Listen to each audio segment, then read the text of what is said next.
One of the deepest truths about life is that we eventually become what we repeatedly think and feel about ourselves. In the third part of this journey, the book highlights even more clearly that our subconscious mind does not simply influence our thoughts, but it also shapes our actions, our relationships, and the very opportunities that come into our future. Success is not only a matter of hard work, it is a matter of inner alignment. When the conscious mind and the subconscious mind begin to move in the same direction, then no obstacle can stand in the way for too long. The author reminds us that the most powerful message we can ever send to the subconscious is belief. If a person truly believes in their heart that they are worthy of success, that belief begins to shine through in every action they take. Belief has the power to turn small efforts into large victories. The book illustrates this with the story of a man who failed multiple businesses because deep inside, his subconscious belief was, "I am not meant to be wealthy." The moment he shifted that belief, when he started to truly see himself as capable and worthy, everything changed. His decisions became more confident, he recognized opportunities he had ignored before, and within a few years, he became a symbol of success. Another lesson emphasized here is that the subconscious is influenced most deeply not just by thoughts, but by actions. Merely thinking is not enough unless it is matched with practical steps. For example, if a person tells themselves daily, "I am healthy," but does not take care of their body, eat well, or move regularly, then the message is incomplete. But if that same affirmation is supported by healthy habits and consistent exercise, then the subconscious accepts it as a living truth, and the body naturally follows. The book beautifully explains that the subconscious is not bound by time. To the subconscious mind, past, present, and future all exist at once. This is why when we visualize a future success, the subconscious treats it as if it is happening right now. Successful people live their victories in their imagination before they experience them in reality. One story describes an athlete who, before an important match, spent days vividly imagining himself lifting the trophy, hearing the cheers, and feeling the pride of achievement.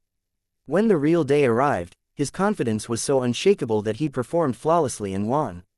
His victory was not just physical preparation, it was the power of a subconscious already convinced of success. The third part of the book also stresses the importance of shifting our focus from lack to abundance. Most people concentrate on what they do not have. "I don't have enough time, I don't have enough resources, I don't have the right connections."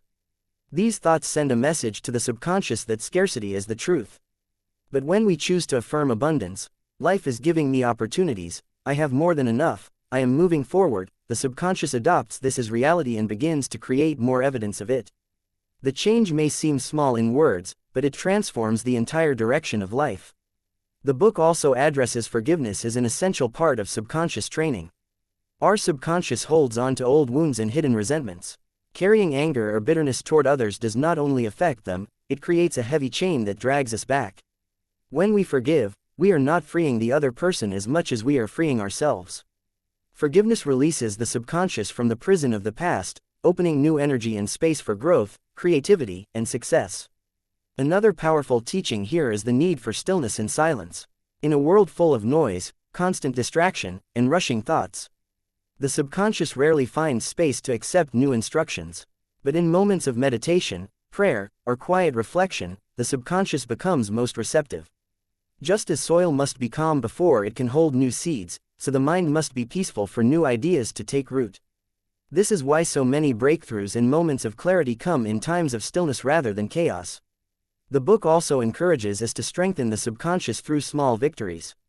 Every time we accomplish a simple goal, whether it is waking up on time, finishing a task, or staying committed to a habit, the subconscious receives proof that we are capable of success.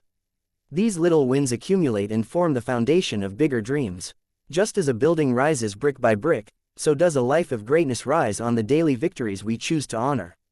Perhaps one of the most inspiring messages in this part is the idea that success must not only be for ourselves but also for others.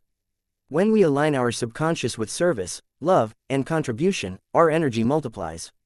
The subconscious does not thrive only on selfish ambition, it becomes even more powerful when driven by the desire to uplift others. The story of a businessman illustrates this beautifully. Instead of creating his company just for profit, he built it with the deeper purpose of improving people's lives. This intention sank into his subconscious, and as he acted from this place of service, not only did his business flourish, but he became a source of hope and support for thousands. In the end, the third part of the book offers a poetic reminder: be the gardener of your thoughts. Each day is a seed. Every word is a drop of water. Every emotion is a ray of sunlight. Whatever we plant into our subconscious today will grow into the reality we face tomorrow. If we want joy, peace, and abundance to surround us, then those are the seeds we must nurture in our inner world. The subconscious will always deliver what we consistently feed it, so choose wisely, feed it with care, and trust in the harvest to come.